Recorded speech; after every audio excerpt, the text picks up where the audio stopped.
Good morning, good afternoon, and good evening, everyone. This is Liam Sanyo from Inside Scientific, and I'm very pleased to be your host for today's event, which is titled Sex, Drugs, and Bad Choices, Modeling Human Decision-Making in Rats. This webinar has been sponsored by PanLab and Colborne Instruments, so big thanks to them and Harvard Bioscience for making this possible. We're very fortunate to be joined by Dr. Barry Setlow, professor in the Department of Psychiatry at the University of Florida College of Medicine, and a member of the University of Florida Center for Addiction Research and Education. Dr. Setlow's lab uses rodent models to study the behavioral and neural mechanisms supporting cognition and motivation, both at baseline and in models of various neuropsychiatric conditions, including substance use disorder. Today, Barry will be talking about how substance use, and particularly cocaine, can affect decision-making in rat models with a focus on variability and long-term consequences in decision-making. And with that, I'm very pleased to welcome Dr. Barry Setlow. Barry, thanks so much for joining us today, and the floor is yours whenever you're ready. All right, thank you very much, Liam, and I want to thank everybody in the audience for attending today. As Liam mentioned, I'm going to talk today about sex, drugs, and bad choices, and our work modeling, or at least our attempts to model human decision-making in rats. So first, just to orient you to what we're going to be talking about, I'm going to start off by describing our rat models of impulsive and risky choice. And then I'm going to talk about some work we've done looking at sex differences in these two types of decision-making and the contributions of gonadal hormones. I'm going to talk about some work looking at the effects of cocaine on impulsive and risky choice in rats, and then talk a little bit about individual differences in decision-making and the relationships with cocaine intake, and finally wrap up a little bit of behavioral pharmacology. So to jump right in here, cost-benefit decision-making.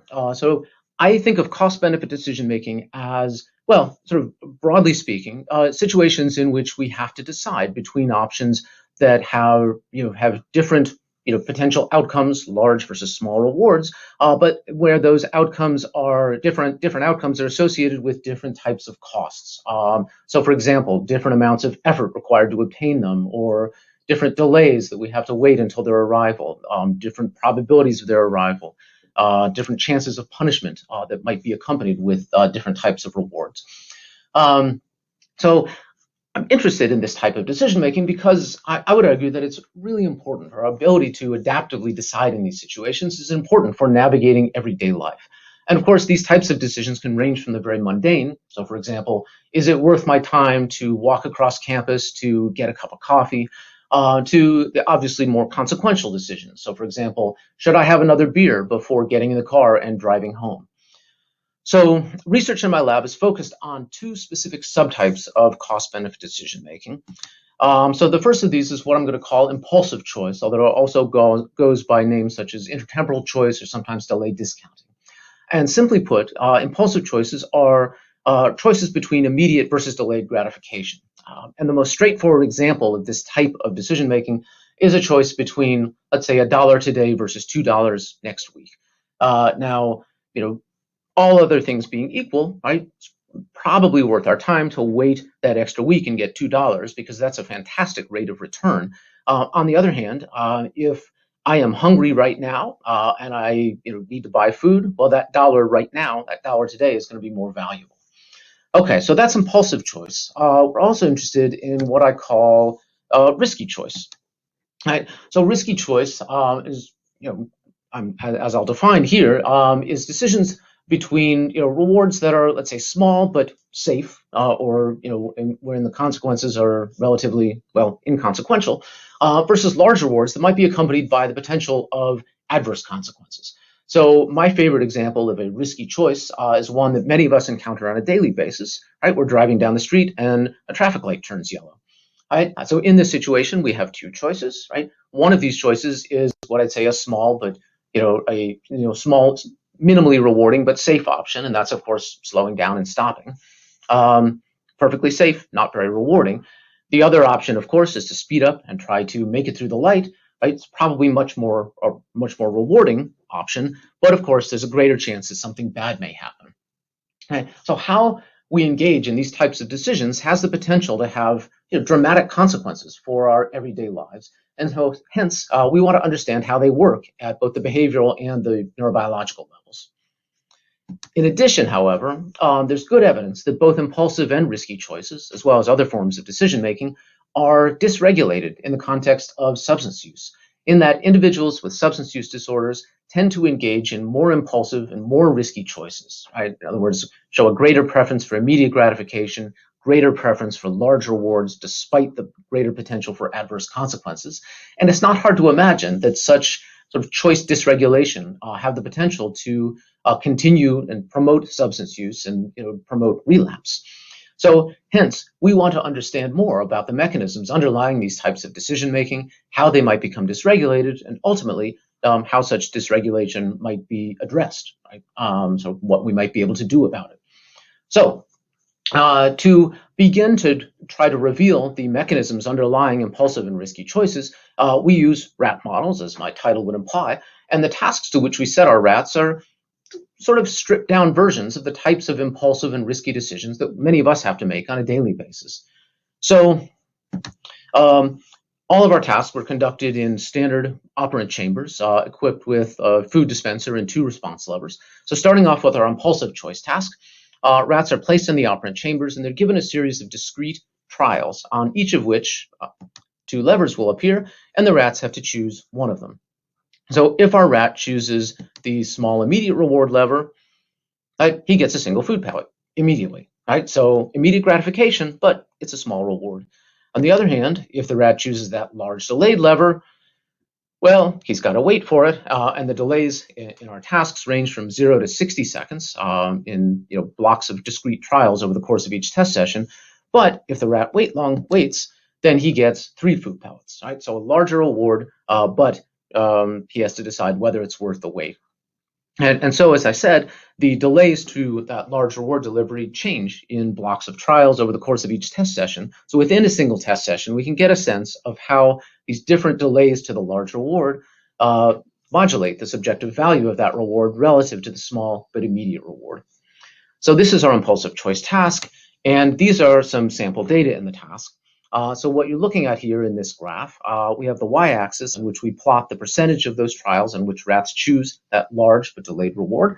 And that's plotted as a function of the duration of the delay, ranging in this example from 0 all the way to 60 seconds. And what we see in terms of the rat's behavior isn't all that surprising, right? In that when the delay is short or absent entirely, the rats tend to prefer the large reward, right? Because there's no or at least minimal costs. But as the delay to large reward delivery increases, rats start to shift their preference away from the large reward over to the smaller but more immediately available reward. Okay, so that's our impulsive choice task. To model risky choices in our rats, we use a task design that's very similar to the impulsive choice task. So our rats are placed in these operant chambers and are given a series of discrete trials, on each of which they're presented with 2 levers. If the rat chooses the small safe option, right, he gets 1 food pellet, and that's it, right? Small reward, but it's perfectly safe. On the other hand, if the rat chooses the large risky option, he gets 2 food pellets, but there's also a chance that large reward will be accompanied by a punishment, right? And our punishment is a mild electrical shock delivered through the floor of the test chamber. In addition, the probability of that punishment changes over the course of each test session, right? Ranging from 0, no chance of punishment, all the way to 100%. And so within a single test session, then, we can get a sense of how that probability of shock modulates the subjective value of that large reward relative to the smaller but safe reward. Okay, here's our risky choice task, and here are some sample data in the task. What we have plotted here on the y-axis is the percentage of those trials in which rats chose that large reward, and that's plotted as a function of the degree of risk of punishment, again, ranging from 0 to 100%. So what we see here is not surprising. When the risk of punishment is low, rats tend to prefer the large reward, but as that risk of punishment goes up, rats shift their preference away from the large reward over to the smaller but safe reward. Oh, and I failed to mention this before, but I should say that this task was really developed by a former graduate student in my lab, Nick Simon, who now has his own laboratory. Okay, so those are our 2 tasks. Now that you have a sense of sort of how we attempt to model human decision making in rats, let's talk about sex. Okay, so as many of you probably know, until really just a few years ago, the vast majority of preclinical biomedical research, particularly that conducted in rodents, was conducted exclusively in male subjects. Now, of course, this approach is problematic, right? Because if we want to say that we're using rats and mice to model human behavior and biology, we're probably not doing a great job of this if we're essentially ignoring half the human population.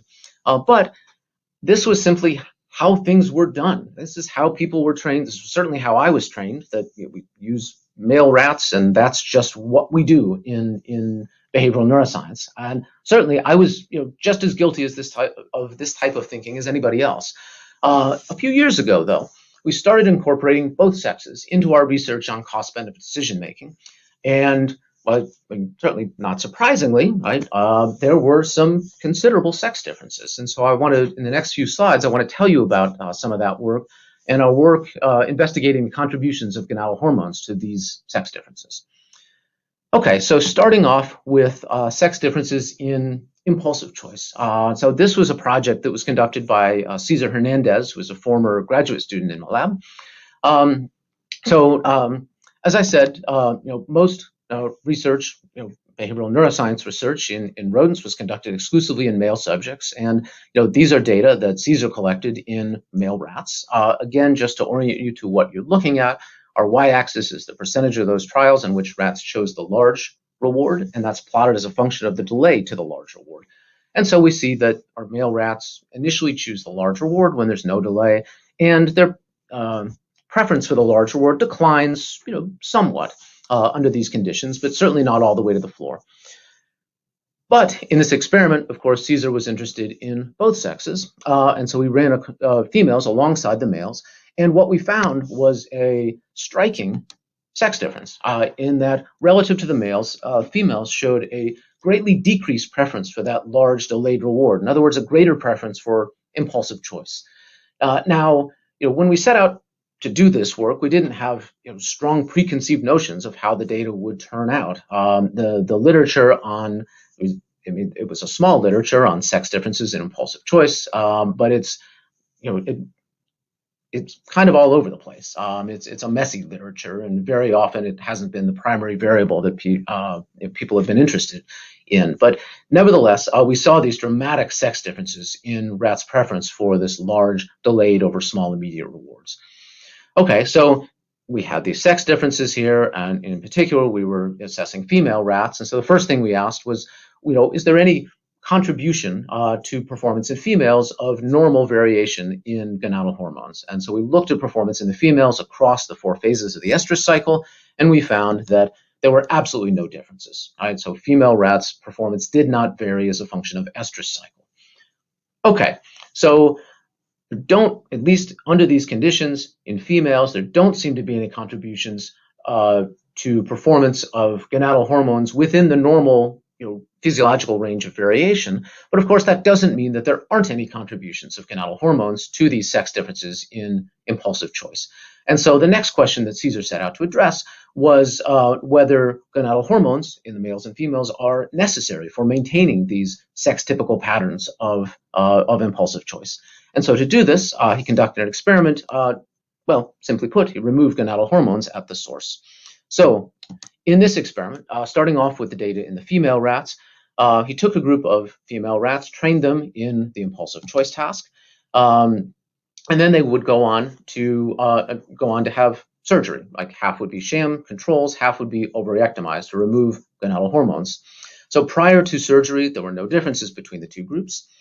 After surgery, there was no difference in those rats, those sham control rats, and in the rats that received ovariectomy surgery, so removing the source of gonadal hormones in the females, there was also no difference. Right? So we can say then that, again, at least under the conditions tested, gonadal hormones don't seem to contribute to this female typical pattern of preference for immediate gratification. What about the males? Well, Cesar used exactly the same experimental design in the male rats. So took a group of male rats, pre-trained them on our impulsive choice task. No differences between the two groups that would then go on to have sham surgery or be orchiectomized to remove the source of gonadal hormones in the males. The sham rats did not differ after surgery, but the orchiectomized rats showed a significant decrease in their preference for that large delayed reward. In other words, they showed a shift toward greater preference for immediate gratification. And by extension, we can say that their preference shifted more toward that of the female rats under these conditions, right? Greater preference for immediate gratification. So at least in males then, gonadal hormones do seem to be necessary for maintaining this sex-typical pattern of a relatively elevated preference for delayed over immediate gratification. Okay, so that's impulsive choice. What about risky choice? So our interest in sex differences actually began with this in the context of risky choice. And this was an experiment, or really a line of work in our risky choice task that was spearheaded by Caitlin Orsini, who was a former postdoc in my lab and now has her own laboratory. And so in an initial experiment, this was done actually about 6 years ago, Caitlin simply asked, are there sex differences in risky choice? Right? So she took a group of rats, trained them, rats of both sexes, trained them in our risky choice task. And in this particular experiment, the male rats showed a high degree of preference for that risky choice. Right? In other words, they initially preferred that large risky reward, and they maintained that preference even as the risk of punishment went up. In contrast, females showed a considerably more risk-averse profile of behavior relative to the males, right? And that they initially preferred the large reward just as much as the males, right? So there's no difference in their preference for large rewards or their perception of the large reward. But as the risk of punishment went up, the female rats showed a greater shift of their preference toward that smaller but safe reward. So robust sex difference in risky choice, and just as in the impulsive choice task, no variation among across the 4 phases of the estrus cycle. So in the females, at least within the normal range of physiological variation, like gonadal hormones don't seem to contribute to this risk-averse profile of performance in the females. But again, that doesn't mean that gonadal hormones aren't playing a role. And so in a follow-up set of experiments, Caitlin asked the same types of questions that Caesar asked about impulsive choice. Are gonadal hormones necessary for maintaining these sex-typical patterns of risky choice?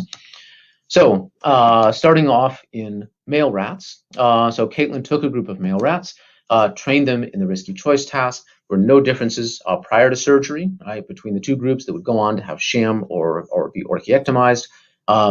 After surgery, those orchiectomized rats, though, showed a significant decrease in their preference for that large risky reward. In other words, they shifted their behavior more toward a more risk-averse profile of behavior, or by extension, more toward that of females. In addition, though, we also looked to see whether male gonadal hormones were not just necessary, but also sufficient for maintaining the male typical pattern of behavior. So in other words, we did actually testosterone replacement experiment. So rats got 7 days of several doses of testosterone, and we found that made absolutely no difference. Right, so testosterone, sort of a subchronic regimen of testosterone at levels that really reproduced or even exceeded physiological levels, failed to restore the orchiectomized rats' profile of risk-taking toward that more risk-seeking pattern of behavior. All right, so at least in males, gonadal hormones are necessary, but testosterone under these conditions is not sufficient to produce that male typical pattern of behavior. What about in the females? So same experimental design in the females, no differences between two groups of rats that would go on to have sham or ovariectomy surgery. After surgery, though, those rats that had ovariectomies in which the gonadal hormones were removed showed a significant increase in their preference for that large risky reward. In other words, that ovariectomy shifted female rats' performance more toward that of intact males. In addition, Caitlin also did a hormone replacement experiment, specifically looking at the replacement of estradiol. And in this case, estradiol was sufficient to at least partially restore that more risk-averse pattern of choice behavior in the females. So a little bit different from males, at least under the conditions tested. Finally, because estradiol had this, small but nevertheless significant effect at reducing risk taking in the females, Caitlin went on to ask the same question in the males. Basically, asked whether estradiol could have a similar, risk reducing effect in male rats, and here she actually found that it did. Right, so estradiol, both in intact males but also in orchiectomized males, reduced their preference for that large risky reward. And this might seem a little bit surprising, given that these high levels of estradiol is not something that is typically present in males. But nevertheless, there is some evidence to suggest that this can happen in male rats. Okay, so just to wrap up, what I've told you about sex and gonadal hormones and their contributions to decision making, I've showed that males and females differ considerably in both their patterns of impulsive and risky choice, right? On average, of course. I mean, these are all group means. Have shown that circulating gonadal hormones are necessary for sex-typical patterns of impulsive choice in males, but also in risky choice in both sexes. And finally, have showed that estradiol can restore female typical patterns of risky choice in gonadectomized animals, but can also reduce risk-taking in male rats.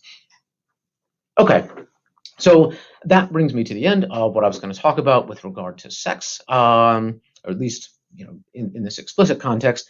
Let's talk about drugs. So there is a large literature documenting deficits across a range of different types of decision making in individuals with substance use disorders. Right? Whole range of cognitive deficits and decision making deficits, notably. And these deficits have been particularly notable in the case of cocaine. I think the light is brightest in the context of cocaine, to put this another way.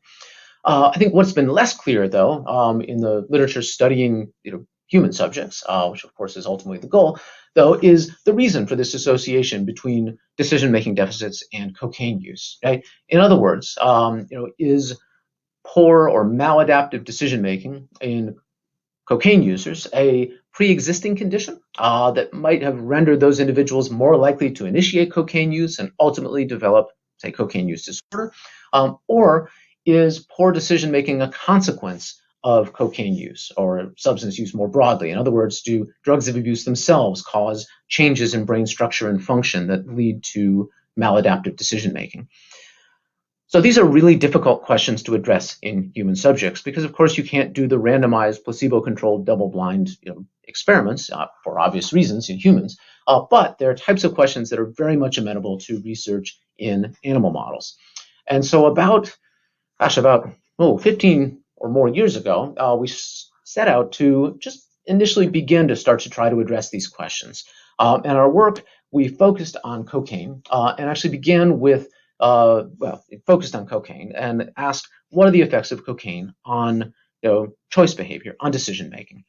So the design of our experiments went something like this. So our rats initially undergo surgery to prepare them with an intravenous catheter, and then they're placed in operant chambers where they're given access to two nose poke holes in the side of the chamber, one of which is designated the active nose poke.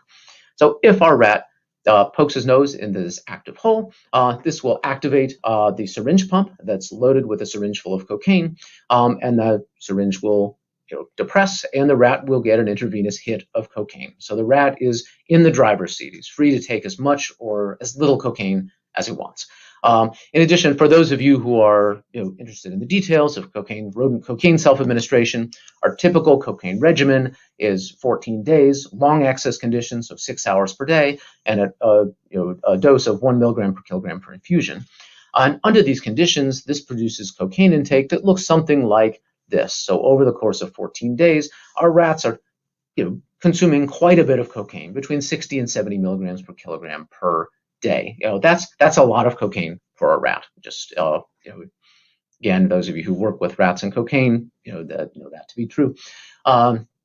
Okay, and so once our rats have taken cocaine, we after those 14 days are over, we let them sit for a few weeks to let the cocaine all wash out of their system, and then we bring them back and test them in one of our cost-benefit decision-making tasks, so the impulsive choice task or the risky choice task. Okay, so just to start then with effects of cocaine on impulsive choice. This was the experiment that I'm about to describe to you was done by a former graduate student in my lab, Marcy Mitchell. And in this particular experiment, she started off by pre-training the rats. Right? So prior to self-administration, she trained them in our impulsive choice task. In this particular task design, we only used delays that went up to 32 seconds, but the ultimate delay durations are probably not all that important. And she really had two groups in this experiment, one of which would then go on to self-administer cocaine, but a second control group trained at the exact same time in the impulsive choice task that would go on to self-administer a sucrose solution, right? And they did this by poking their nose in that active nose poke hole in the side of the operant chamber, but instead of getting an intravenous hit of cocaine, they would gain access to a little bit of sucrose solution to drink. So this controlled for the effects of or the contributions of learning a new operant response for reward, which is, of course, what the cocaine rats were also doing in addition to actually just consuming cocaine. Okay, so no differences between the two groups prior to self-administration. After self-administration, the rats that were self-administering that sucrose solution didn't change their behavior, right? No surprise there. But the rats that were taking cocaine, however, showed a significant reduction in their preference for that large delayed reward. In other words, they became more impulsive or showed a greater preference for immediate gratification relative to the control rats. So two things I want to mention here. First of all, is that these data were actually a replication and extension of earlier work that had been done in my lab by Nick Simon and Ian Mendez. As I mentioned before, both Nick was a former graduate student in my lab. Ian Mendez, also a former graduate student in my lab, and he now has his own laboratory as well. Robust increase in impulsive choice in the rats as a consequence of cocaine. In addition, it's important to point out, though, that these effects of cocaine are long-lasting. Right? So this is not a consequence of the rats having cocaine on board, but these data, this after self-administration data, were collected between 6 and 8 weeks after the last cocaine session. So this is a long-lasting effect of cocaine. And to be honest, we don't know how long it lasts. Maybe it's permanent, but nevertheless, it's certainly long-lasting. Okay, so these are the effects on impulsive choice. Let's talk about risky choice. So this was actually another experiment or another project done by my former student, Marcy Mitchell, where she used an experiment very much along the same lines as that she used in the impulsive choice task. Right? So prior to self-administration, there were no differences between these two groups that would go on to self-administer either cocaine or that sucrose solution. After self-administration, right, the group that was self-administering the sucrose solution didn't change their behavior, right? No difference in their preference for the small safe versus the large risky reward. The group that self-administered cocaine, however, showed a robust increase in their preference for that large risky reward. In other words, they showed an enhanced preference for large reward despite those adverse consequences, despite the punishment. In fact, they became, as a group, nearly insensitive to the punishment. Okay, and once again, as with impulsive choice, this is a long-lasting consequence of cocaine. These after self-administration data were collected, between 6 and 8 weeks after the last cocaine session. Now, all of the data concerning the effects of cocaine that I just showed you were conducted only in male rats. At this point in my laboratory, we were only working with male rats. We have since, though, replicated these data in risky choice in female rats and shown that the data look the same. Right? So whether it's males or females, cocaine causes a long-lasting increase in rats' preference for that large risky reward over the small but safe reward relative to control rats. Okay, so just to summarize what I've told you here so far, in that I've shown that chronic cocaine can cause this lasting increase in both impulsive choice and in risky choice. Now, by extension, of course, these data suggest that in at least some portion of the greater impulsivity and greater risk-taking in human cocaine users could potentially be due to the effects of cocaine itself. All right, what about the other potential direction of causality in this situation, however? Right? What about this other idea that maybe greater pre-existing impulsivity or greater pre-existing risk-taking might be a predisposing factor for cocaine use? Well, this is it's an important question, but it's actually one that we, have been pursuing in our risky choice model. So I haven't mentioned this yet. In fact, all of the data that I've shown you so far have been with group means with error bars. But in our risky choice task, among our rats, just like we see in people, right, there's a high degree of individual variability in their preference for small, safe versus large, risky rewards. So here, this figure here shows the performance of a cohort of, I think, 18 individual rats. So each one of these blue lines represents data from a single rat, all trained in exactly the same conditions. They're all the same age, but nevertheless, we see this considerable degree of individual variability. Right? So some rats might initially prefer that large reward when there's no chance of punishment, but as soon as there's even the smallest chance of punishment, they quickly shift their preference over to the small but safe reward. Other rats, prefer that large reward initially when there's no chance of punishment, but maintain that preference, right? So they're risk preferring or even insensitive to the risk of punishment. And of course, there are rats that fall everywhere in between as well. Now, we've actually done quite a bit of work, trying to understand these individual differences in risky choice, and we found, so for example, that these individual differences are stable across weeks and months of testing and retesting and retesting. So a risk-seeking rat seems to, stay a risk-seeking rat, a risk-averse rat stays a risk-averse rat. These individual differences are not correlated with a number of different, potential explanatory factors, right? So they're not related to variability in appetitive or consumatory motivation. Right? It's not as if the risk-averse rats just don't like food very much. Right? They're not associated with variability in anxiety, not associated with various measures of pain tolerance or shock reactivity. And so what we conclude is that, boy, these individual differences really seem to represent, stable trait-like elements of behavior, phenotypes, if you will. Well, given that we have this individual variability in risk-taking, so we've used this then as a tool to try to understand how risk-taking maps onto other variables such as cocaine intake or preference for cocaine self-administration. Right. So I'm going to tell you about an experiment then that we did just a few years ago looking at this, trying to get at this, and asking what's the relationship between risky choice and cocaine self-administration and cocaine use. So in this experiment, we took a large cohort of rats, initially characterized them in our risky choice task. Again, just as in the previous graph, each one of these lines represents data from a single rat. And as we see, there's a lot of variability. We've got risk-averse rats, we've got risk-seeking or risk-insensitive rats, and we have rats that fall everywhere in between. So once they were characterized in this task, we then gave them the opportunity to take cocaine. Right? So in using our standard procedure, 14 days, long access conditions, right? And we see data something like look something like this. Right? We see, as a group, they self-administer, somewhere between 50 and going up to 75 milligrams per kilogram per day. But what we do see, importantly, is we see an increase in their intake over the course of these 14 days. In other words, we see escalation of cocaine intake.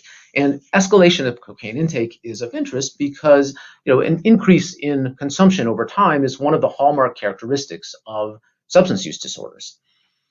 Okay, so we've got variability in risk-taking behavior, and of course, there's also variability in the degree of escalation of intake. Right? So these error bars are hiding, the fact that some rats increase their intake and others stay the same. And so the question that we asked is simply, what's the relationship between the variability in risk-taking and variability in the degree of escalation? Well, as you might expect, or you might anticipate, that it was indeed a positive relationship between these two variables. And so what I've plotted here is on the y-axis shows the difference in cocaine intake from day 1 to day 14, in no difference in milligrams per kilogram. And the x-axis plots the mean choice of the large risky reward. In other words, how risk-seeking they were. And again, we see this positive relationship such that the greater the rat's preference for that large risky reward, the more they tended to escalate their cocaine intake over time. Okay, and I should mention also that we've only focused on risky choice in our lab in terms of its relationships between individual variability and substance use. Other laboratories have shown similar types of relationships between impulsive choice and cocaine intake as well. Okay, so I've shown you then that chronic cocaine can cause these lasting increases in both impulsive and risky choice, right? Render rats more likely to prefer immediate gratification and more likely to prefer large rewards despite the potential punishment. And I've also showed that greater risky choice predicts a greater escalation of cocaine intake over time. Now, particularly with regard to this last point, this greater risky choice predicting greater escalation of cocaine intake over time, we're very interested in what the mechanisms or what the factors might be that underlie this association between greater risky choice and greater cocaine intake. In other words, what mechanisms might support risky choice as a predictor of cocaine intake? Well, as a consequence of some behavioral pharmacological data we had collected a few years prior to the point at which we looked at this, we became particularly interested in D2 dopamine receptor signaling. Right? Now, there is a large literature showing across species in rodents, non-human primates, and humans that low levels of D2 dopamine receptors, particularly in the striatum, are linked to both substance use, especially cocaine use, but also to cognitive deficits that are tend to be present in individuals with substance use disorders, and in particular cocaine use disorders. And so we were interested then in whether D2 dopamine receptors, again particularly in the striatum, might be a link between high levels of risky choice and greater cocaine intake. In other words, what's the relationship between striatal D2 receptors and risky choice? And this photomicrograph here just shows an autoradiograph of an in situ hybridization for the D2 receptor, the mRNA for the D2 receptor. This darkly labeled area, that is the striatum in this coronal section through a rat brain. Okay, so then the experiment and this was other work done by Marcy Mitchell, the former graduate student in my lab. The experiment she set out to address is what's the relationship between variability in risk-taking and striatal D2 receptor expression. So Marcy took a group of rats, characterized them in our risky choice task, and each one of these lines represents a single data from a single rat, and we see this broad range of individual variability. And then she asked, what's the relationship between this individual variability and striatal D2 receptor mRNA? And what she found was that indeed there were significant relationships here in several subregions of the striatum, such that the greater the rat's preference for the large risky reward, plotted here on the x-axis, the lower lower levels of D2 receptor mRNA tended to show up in the striatum, both in the dorsolateral striatum, but also in the nucleus accumbens shells. And so this, as I said, this really makes some sense in that, higher levels of risk-taking are associated with greater cocaine intake. Greater cocaine intake is associated with lower levels of D2 receptor expression, across species, as many others have shown. And so this, I think, nicely cements this tripart relationship between risk-taking, cocaine intake, and D2 receptor expression. Okay, so given then that low levels of D2 receptors are associated with high levels of risk-taking, and high levels of risk-taking seem to be a problem in that they are associated with greater cocaine intake. I think this raises the question: is there something we can do about it? Right? Can we potentially reduce risk-taking via exogenous targeting of these D2 receptors? Like, what if we go ahead and activate these receptors? Will that do anything to risk-taking? And the short answer to this question is yes. Yes, it does. Right? So how can we go about reducing risk-taking? Well, targeting D2 receptors does indeed seem to be an effective strategy in that acute administration of the D2, D3 receptor agonist bromocriptine systemically produces a robust decrease in rats' preference for that large risky reward. It doesn't affect their general preference for large rewards, right? Because there are no differences at the 0% risk of punishment, but does seem to reduce their preference for the large reward when it is punished. All right, so systemic administration of bromocriptine reduces risk-taking, right? Activating those D2 receptors. Bromocriptine is not terribly selective for D2 receptors. On the other hand, we can at least partially mimic this effect with a more selective D2 receptor agonist, sumanerol, right, when systemically administered. And we can also mimic that bromocriptine effect with intracerebral administration, intranucleus accumbens administration of another D2, D3 receptor agonist, quinpirole. Right? So that helps to solidify a role, or helps to support a role specifically for D2 receptor signaling in the nucleus accumbens when it comes to modulation of risk-taking. And finally, we can also produce effects similar to those of bromocriptine with systemic administration of amphetamine. Now, amphetamine, of course, is going to non-selectively activate all dopamine receptors, or indirectly and non-selectively activate all dopamine receptors, as well as other monoamine receptors as well. But we have shown in data that are in elsewhere that this ability of amphetamine to reduce risk-taking in our rats is actually blocked by a D2 receptor antagonist. So these effects of amphetamine do seem to be mediated through D2 receptor signaling. And finally, just to bring things around full circle, we've shown that systemic administration of amphetamine not only works in drug-naive rats, as are shown in this slide here, but it also, amphetamine works to reduce risk-taking in rats with a history of cocaine. Right? So rats in these bottom two graphs, both males and females, in which their preference for the large risky reward has been elevated relative to controls by that chronic cocaine. Amphetamine reduces risk-taking in those rats as well, and so there are potential therapeutic implications there. Okay, so that brings me to the end of the data that I have to talk about. Just to summarize what I told you, described robust sex differences in impulsive and risky decision-making, at least some of which are regulated by circulating or are maintained by circulating gonadal hormones. I've showed that chronic cocaine causes lasting increases in both impulsive and risky choice, and that individual differences in risky choice actually predict cocaine intake.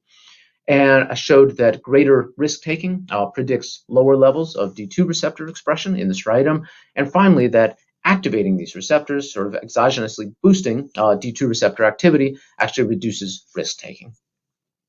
And with that, I want to, of course, thank everybody who actually did this work. I've been very fortunate over the years to have a fantastic team of trainees and staff in my laboratory. In particular, I mentioned today the work of the folks whose pictures are shown here, going from top to bottom: Caitlin Orsini, Shelby Blaze, Nick Simon, Ian Mendez, Marcy Mitchell, and Cesar Hernandez. And of course, there are many other people that are too numerous to mention here. I've been very fortunate to have great collaborators as faculty at a number of institutions, especially Jennifer Bizon, with whom all of this work was conducted. Also Drake Morgan at UF, and finally Rita Fuchs at Washington State University, whose contributions were invaluable for helping us get off the ground with cocaine self-administration. I want to thank the NIH, in particular NIDA and the NIA, for supporting different pieces of this work. And finally, Harvard Biosciences and Colburn Instruments for sponsoring this webinar today.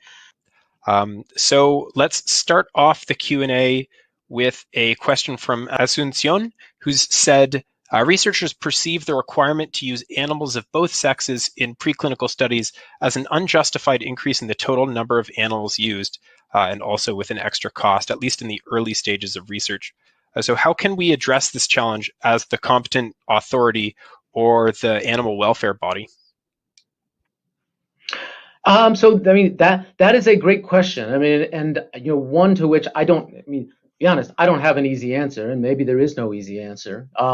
But probably the best answer that, or the best way to address this that I've seen has been to, there is no, my understanding, at least from the perspective of the NIH in the US, is that there is no requirement that you have to essentially double your group sizes. And certainly when dealing with initial stages of research or preliminary experiments, rather than using animals of only one sex, I believe there's no reason why you can't use, half males, half females. And speaking from my own experience, I mean, I was very, very skeptical, before we started working with, essentially looking at sex differences. And I am, I said very skeptical, didn't think that we would see anything of value. And I have been, again and again, I have been proven wrong. So, maybe that has to do with the type of, the type of behaviors or the type of research I work with. But I have, like, every time I look, I find interesting and, I would argue very important sex differences. Yeah, so Fantastic, great I guess answer. the short answer is I would say, yeah, the benefits well outweigh the costs in, in looking at both sexes. Yeah, certainly. Here's a good question from Evgeny, who's asked if you house your rats in groups, and if so, if you've checked whether the rat's position in the hierarchy, you know, changes their level of risk acceptance, or vice versa. Oh, that is an outstanding question. So we have done both. We have group housed rats and we have single housed rats, and it does not make a difference. There is no, whether they're group or single housed does not make a difference, at least with respect to risky choice. We've not looked at impulsive choice, but with respect to risky choice, it does not make a difference whether the group or single housed. What we do see, what we have seen, and these are questions we're still working on, is that group house or pair housed rats seem to develop a sort of concordant patterns of risk taking. In that, even though it doesn't change them as a whole, that pair housed rats are more similar than would be expected by chance, more similar to each other than would be expected by chance. So it's as if there are sort of peer housing influences on their degree of preference for risk taking. I mean, that's an observation at this point. We don't know why, but that's just simply what we've seen. But certainly, I mean, the question is a valid one, and I think that would be, that would be important to follow up on. Fantastic. And I think a bit of a spin-off question is whether you see in general lower intake from pair or group housed rats, or maybe more broadly, a question could be if things to do, like maybe a running wheel or pair housing, if that makes them more likely, if they're bored, they might want to do more cocaine. Have you looked at that? No, so we have not looked at that specifically, but lots of other people have. And I mean, giving the rats something else to do can, either to a small or large extent reduce their cocaine intake. Something as simple as a block of wood to chew on can reduce their cocaine intake. Pair housing can reduce rats' cocaine intake. And certainly putting them in an enriched environment where there's let's say a dozen rats with lots of new toys to play with, that considerably reduces their cocaine intake. So yeah, the short answer is yes, but that is not the work that we have done specifically. Fantastic, interesting. Here's a question from Douglas, who said, thanks a lot for that great talk, Barry. What is the role of cocaine withdrawal in the risky and impulsive behavior? So your animals were under abstinence during both the tasks, and you showed that the agonist can prevent this behavior. Do you know if the effect you were observing is due to abstinence but not cocaine per se? Oh, no, that's an interesting point. Now, I mean, our rats are,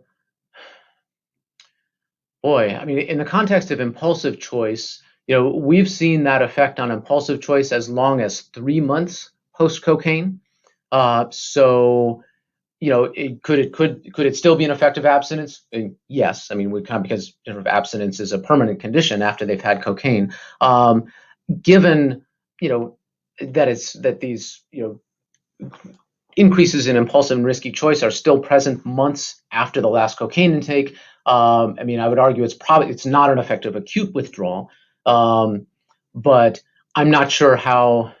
Well, I suppose you could have them continue to take cocaine during the course of their behavioral testing, and we've not done that to address specifically that question about abstinence versus the cocaine itself. That would be an interesting question, though. Nevertheless, with regard to the amphetamine, I mean, the amphetamine reduces risk taking just as well in drug naive rats as it does in rats with a history of cocaine. So, it's probably not simply a sort of stimulant replacement effect in the cocaine animals. Interesting. Yeah, great answer. Question here from Robert, who's said sex differences in behavior are chronically understudied, so it's great to see that you've examined for these differences.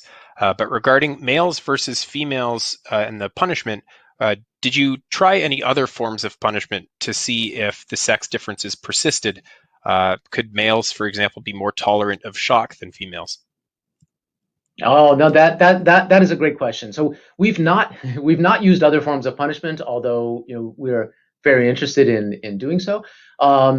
We did do a number of control experiments, so we've looked at things like shock reactivity, and I can tell you that none of the effects of sex differences or the effects of gonadal hormone manipulations had any effect on shock reactivity or sort of the threshold of shock reactivity. Now, males are also much heavier. The male rats are considerably heavier than female rats, and so it may be that excess body weight makes them more shock tolerant. We did do a control experiment where we titrated the shock as a function of body weight, and those sex differences were still present there. So it doesn't seem to be a matter of shock reactivity or pain sensitivity or a body weight issue. These types of sex differences in tasks involving at least shock punishment have been seen in other types of behavioral tasks as well. So sort of Nick Simons has done some work in his lab, and Bita Mogadam has done some work in her lab with different types of decision-making tasks, and the direction of the effects when it comes to sex differences and punishment is the same, with females seemingly more sensitive than the males. Excellent. We've got a few questions here about the translational aspect of this. Do you know if there's a correlation between the risky profile versus gonadal hormone asset in male and female rats similar to those observed in men and menopausal women? Oh no, that is a good question. Right. Well, I mean, we didn't see. I mean, certainly we didn't in the female rats. We didn't see any variation in their behavior as a function of changes in gonadal hormones across the estrus cycle. When it comes to absolute levels, that is a good question. So Ruth Wood has done some work with the risky choice task, but she's also looked at impulsive choice and other aspects of decision making, and shown that very, very high levels of testosterone, in the sort of at the level of people who are using anabolic steroids for bodybuilding, can cause increases in risky choice, but we're talking levels that are 10 or 20 times higher than what would be seen endogenously. Did we look at? I'm trying to remember back to some of the supplementary figures in our papers. I believe in the context of impulsive choice, we didn't see any relationships between preference for small immediate versus large delayed reward and individual differences in testosterone, but I'm not remembering the specifics of those data. I don't think we did, is the short answer. But I don't know that that we had really enough animals in those experiments to strongly conclude that. Excellent. Here's an interesting question from Guy, who his question is regarding the risky choice model.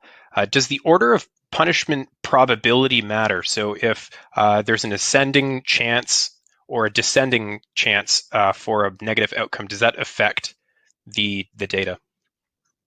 No, that is a great question. And the answer is that it depends. Depends on the question that you're asking. So, Caitlin Orsini, the former postdoc in the lab, published a paper a few years ago looking at the contributions of the rodent's medial prefrontal cortex, so prelimbic and infralimbic cortex, to performance in the risky choice task, and found that the effects of manipulating medial prefrontal cortex did indeed matter. I mean, it depended upon the order in which those punishment probabilities were presented, and so our conclusion from that work is that the contribution of this brain structure was more in the lines of enabling flexible changes in the rat's approach to risk taking over the course of the session, rather than risk taking per se. On the other hand, let's say the effects of amphetamine, in terms of its ability to reduce risk taking, do not depend on the order of probability, the order of shock probability, whether it's ascending or descending. So that's not a question that we've addressed extensively, but at least to the extent that we have, the answer is it depends on what the question is. Excellent. All right. And I think in the interest of time, we'll make this next question the last one. Lydia has said, impressive talk. Thank you. Have you ever used adolescent female rats in your studies? And maybe I'll just broaden that question to, do you know if age affects the results? So that is a fantastic question. We have done a few experiments with adolescent rats, and we did actually in the work by my former student Marcy Mitchell in the risky choice task, where she ultimately looked at the effects of cocaine. Those rats actually did start off their training during adolescence. There was maybe a small decrease in preference for large risky rewards from adolescence to adulthood in males, but it was not robust.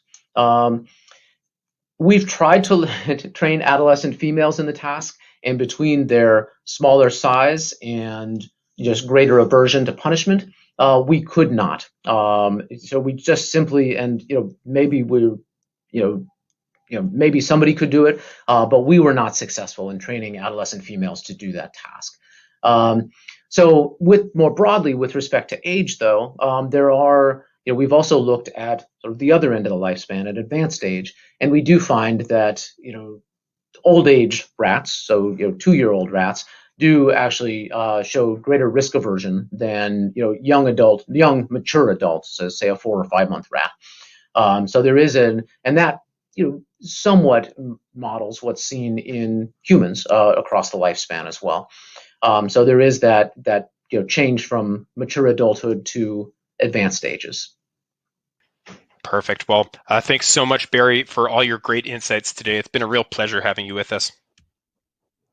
All right. Well, thank you very much, Liam, and I want to thank everybody in the audience for your questions and for your attention. And certainly, if anybody has questions they want to follow up, they can feel free to email me, contact me directly. All right. Thanks very much. I enjoyed it. Excellent. Yeah, I really enjoyed it too. And a big thanks to the audience also for joining us today. And we'd also like to give a shout out to PanLab, Coldborn Instruments, and Harvard Bioscience for sponsoring this event and making it possible. So in closing, thanks again for taking part in this Inside Scientific webinar, and we look forward to having you with us again soon.